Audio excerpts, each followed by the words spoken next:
Hey everyone, welcome to Click Fix Tech. Today, I'll show you a step-by-step guide on how to transform your regular photos into stunning Ghibli-style art for free.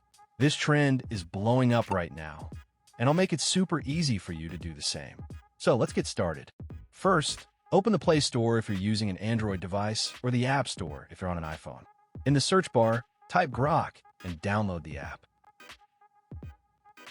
Once the installation is complete, open the app. Now, you'll need to create an account.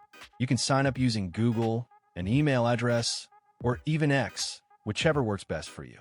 Once you've set up your account, you'll be redirected to the app's main screen.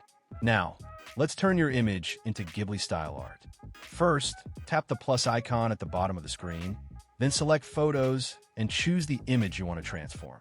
After it, in the prompt box, type, "Turn this image into Ghibli art," and then tap Send.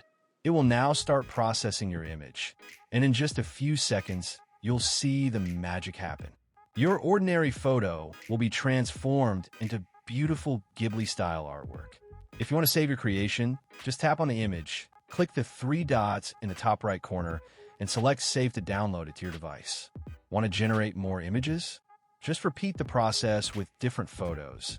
If you reach the daily limit, you might have to wait a few hours before generating more. And that's it for this tutorial. If you found this video helpful, don't forget to give it a thumbs up and subscribe to Click Fix Tech for more tech tips and tutorials. Have any questions? Drop them in the comments, and I'll be happy to help. Thanks for watching, and I'll see you in the next video.